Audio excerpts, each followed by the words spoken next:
And now with a roundup of the day's headlines here on ITV. It's the news at 10.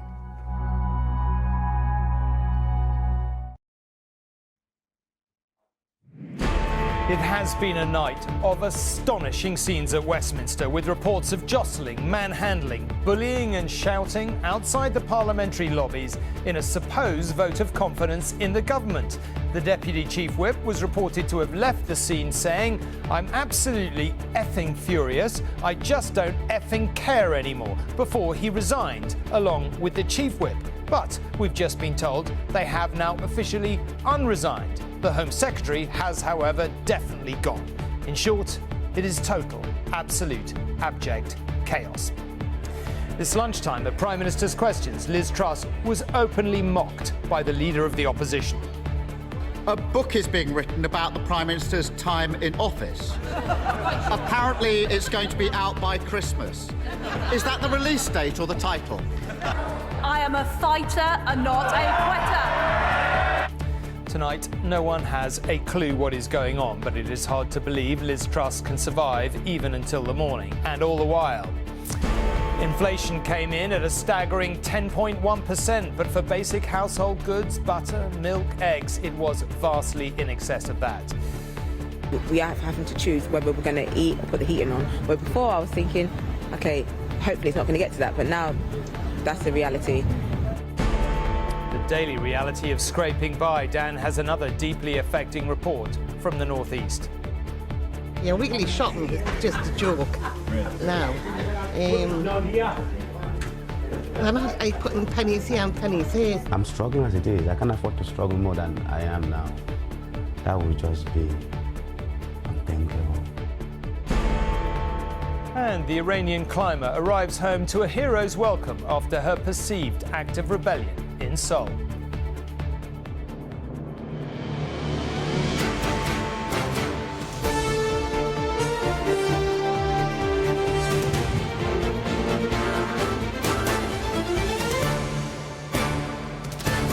This is ITV News at 10 with Tom Bradby. Good evening. What on earth is going on in the Conservative Party, you may well ask? On even the most generous analysis, the government looks tonight like a complete shambles. The events of this morning, or even this afternoon, already seem like a lifetime ago. The Prime Minister U-turned again at Prime Minister's Questions on the issue of the pensions triple lock. An aide was suspended for allegedly leaking, and then the Home Secretary, Suella Braverman, was forced to resign for what seemed to many like a minor breach of security procedures. But as the light faded tonight, MPs were herded towards what we were all told was a confidence vote on the issue of fracking. Why was a motion on fracking suddenly a confidence vote in the government? No one seemed sure, as things descended into complete chaos. There were reports of Tory MPs being manhandled into the lobby of the Deputy Chief Whip and the Chief Whip resigning. The former reported to have been seen walking away, saying he just didn't effing care anymore. As we go on air tonight, we hear they have officially unresigned. But what is certain is that none of us here have ever witnessed anything like this. Arriving at the Home Office at the beginning of an evening of extraordinary political chaos, the new Home Secretary, Grant Shapps. Obviously it's been turbulent time for the government, but I think the most important thing is to make sure that people in this country know that they've got security. And that's why it's a great honour to be appointed as Home Secretary today. I'm looking forward to getting stuck into the role and providing the sort of security that the British people need, regardless of what's happening otherwise in Westminster. Shapps' predecessor, Suella Braverman, was sacked by the Prime Minister this afternoon, apparently for a minor security breach. Braverman had attended Cabinet as usual yesterday. How long can the Prime Minister last? But last night she fell out with the Prime Minister, who wanted her to liberalise immigration policy for the sake of the economy. This afternoon, Braverman published a blistering resignation letter, starting with the ostensible reason for her departure, the breach of security. Earlier today, she wrote, "I sent an official document from my personal email." But she went on pointedly, "Pretending we haven't made mistakes, carrying on as if everyone can't see that we have made them, and hoping that things will magically come right is not serious politics. I have made a mistake. I accept responsibility. I resign." Adding, in case of doubt, "I have concerns about the direction of this government." Her friends said it was an honourable resignation, but for a minor infringement.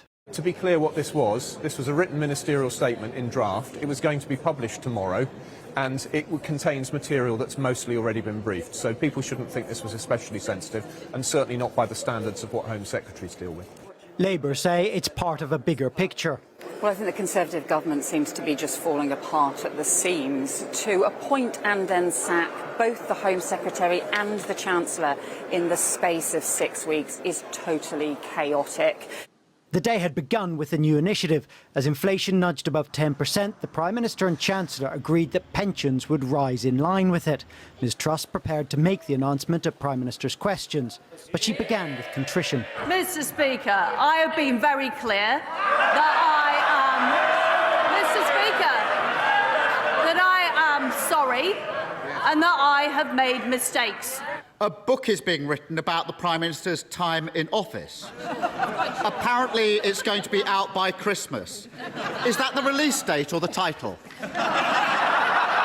Mr. Speaker, I am a fighter and not a quitter. Then the revelation that the pensions triple lock would be kept. We have been clear in our manifesto that we will maintain the triple lock, and I am completely committed to it. So is the Chancellor. Suella Braverman leaving the House of Commons tonight, with it as yet unclear whether or not she is the last minister to have resigned from the government today.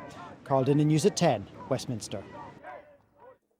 Well, there is not surprisingly fury in Parliament tonight about the way the fracking vote was handled from opposition and government backbenchers.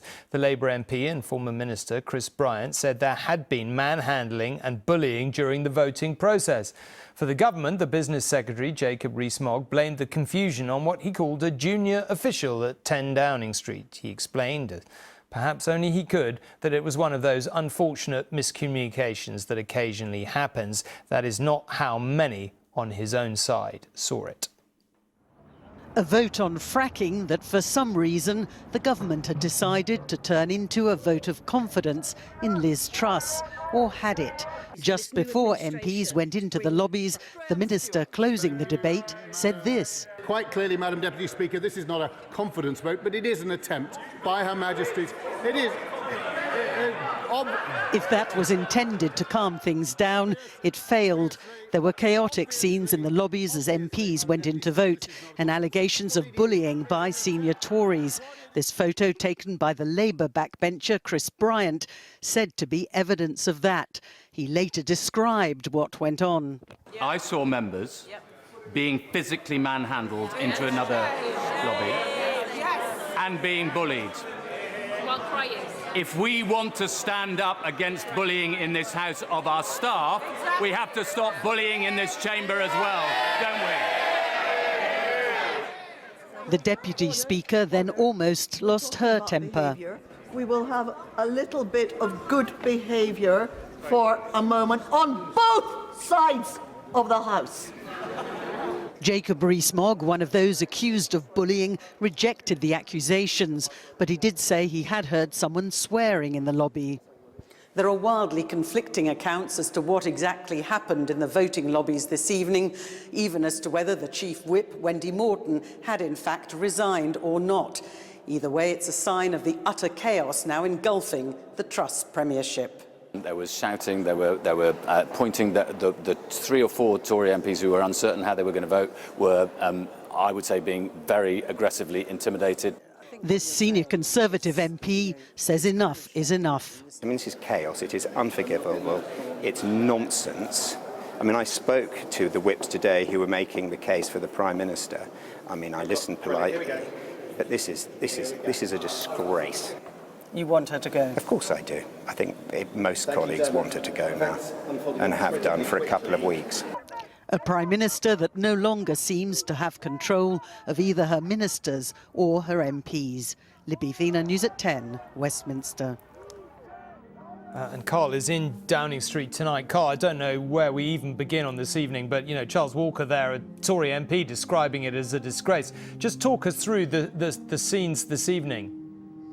Well, absolutely extraordinary, Tom. I've never seen anything like it or heard anything like it. Tory MPs are livid. It's difficult to convey the anger. A lot of the comments that have been made to me are completely unrepeatable on television. One Tory MP told me how he'd seen the Prime Minister trying to grab the Chief Whip, Wendy Morton, in the voting lobby, as Wendy Morton apparently was trying to resign. We're told tonight she hasn't resigned. And following the Chief Whip so quickly through the doors of the voting lobby that the Prime Minister, it was in doubt whether or not the Prime Minister herself had actually cast a vote in this vote that was cast as a vote of confidence earlier in the day. So even if the Chief Whip and the Deputy Chief Whip are back in their posts, or were always in their posts, or whatever it is that has just happened, they do not, as far as I can see, have the support and the confidence of the MPs who they will be trying to get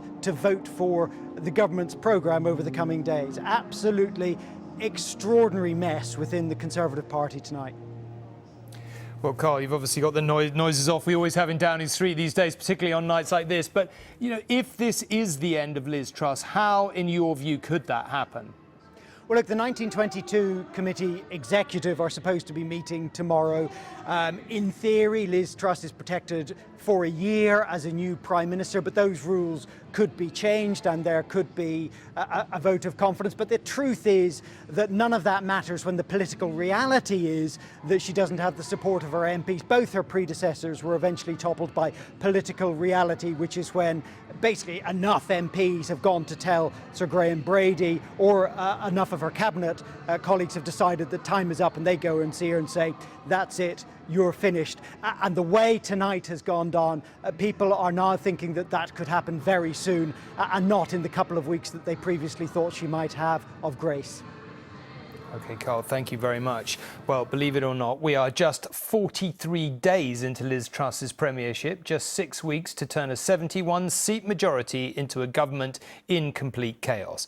Ms Truss became Prime Minister on the 6th of September. On the 23rd of September, the then-Chancellor, Kwasi Kwarteng, presented his mini-budget to Parliament, promising unfunded tax cuts and sending the markets into turmoil. 3 weeks later, last Friday, seems a million years ago, Kwasi Kwarteng was sacked as Chancellor, replacing him Jeremy Hunt, who promptly ripped up the mini-budget, scrapping virtually all tax cuts and scaling back the government's flagship plan to cap energy prices. And this afternoon, the Home Secretary, Suella Braverman, was sacked, seemingly over an email error. Well, let's put all this to Robert. Robert, you know, I don't think either you or I have ever seen an evening quite like this. An amazing night to be doing your programme. I look forward to watching in a bit. But in the meantime, I mean, I don't even know how to ask this question. I mean, do you think this is survivable for her? And if not, how long she got? Well, I mean, it's not survivable, you know, on any meaningful timetable. There's lots of sort of rumours that maybe she'll be gone tomorrow. I have no idea whether that's true or not. But the fundamental point is that the events we've seen, which on one level look unbelievably funny, are very serious, because what they show is total incompetence at the top of government. I mean, just to look at today, I mean, you know, we had a former Chancellor getting one of Liz Truss's special advisors suspended because he was briefing against the former Chancellor, says the former Chancellor. We have, you know, Suella Braverman occupying one of the great offices of state, the Home Office, Home Secretary, resigning because she breached security rules. Don't forget, you know, Kwasi Kwarteng was sacked as Chancellor, another one of the great offices of state, only a couple of days ago. These people were only appointed a few weeks ago. That, you know, just those sackings on their own would be enough to shake confidence in a Prime Minister. But it's much, much worse than that, because that mini-budget, where we've seen this most extraordinary U-turn with, tax rises now, spending cuts coming, the support for energy prices limited to 6 months rather than 2 years. And along with all of that, something I talked to you about last night, extraordinary unnecessary damage to the public finances because of the way that mini-budget has shattered the confidence of investors, meaning that interest rates are higher than they would otherwise need to be. I mean, it is literally astonishing, actually, that Liz Truss is still in office. I'm going to be speaking to Steve Baker, one of our ministers, tonight, who says he's still loyally behind her and he thinks she can survive. I think, the audience tonight will probably be sitting there with their mouths open as he makes the case for her. OK, Robert, we'll be watching later and no doubt we'll pick this up. Back now to our main story. Another barely survivable day for Liz Truss. It began with Westminster watchers wondering if she could make it beyond Prime Minister's questions. Well, she did, and to be fair, it was a gutsy, if unimaginative, performance. It was when her lunchtime grilling by MPs was over that she started to look more like toast. Her Home Secretary, Suella Braverman, resigned with an acid tone to her resignation letter. This evening, there was more chaos during a vote in the Commons, with accusations that Conservative MPs were being bullied. The Chief Whip and Deputy reportedly resigned and then officially unresigned.